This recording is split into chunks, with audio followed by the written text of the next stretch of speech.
Sometimes you raise a concern calmly. You explain something that bothered you. You try to stay respectful.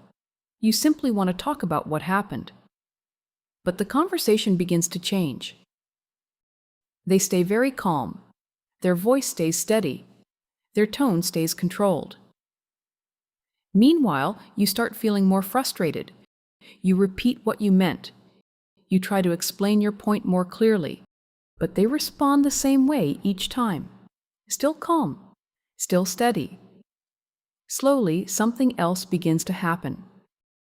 Your voice becomes more urgent, not because you want conflict, but because you feel like your concern is not being heard, and then the contrast becomes very clear. They look calm. You look upset. And the focus of the conversation quietly shifts. Instead of discussing the concern you raised, the attention moves toward your reaction. Now the conversation is no longer about what happened. It becomes about how emotional you appear. If this happens once in a difficult conversation, it may simply be stress or misunderstanding. But when this happens repeatedly, some people begin to recognize a pattern, sometimes described as a narcissistic behavior pattern. The calmness can create a contrast. If they look calm, they may appear reasonable. If you look upset, you may appear reactive.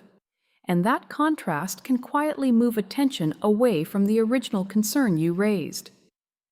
For some people, this becomes useful, because when the focus moves to your reaction, the original concern may no longer need to be addressed. Instead of talking about the problem, the conversation becomes about your emotions. And once that shift happens, the person who stayed calm may appear more reasonable in the moment. The discussion is no longer about what happened. It becomes about how you reacted. Over time, this can leave you feeling confused. You started the conversation to solve a problem, but somehow the focus moved to your reaction instead.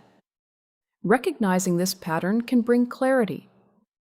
Because once you see how the contrast works, the situation often begins to make more sense, and that awareness can help you trust your own observations again.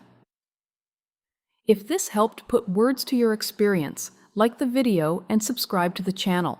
This channel exists to help you recognize narcissistic and manipulative patterns calmly, clearly, and without blame, so you can trust yourself again. And when a conflict ends this way, another pattern often appears right after. Sometimes after you become upset, they suddenly push for a quick agreement. In the next video, we're going to explain why they rush you to agree right after a conflict, and how that pressure can make it harder to think clearly. Click here to watch.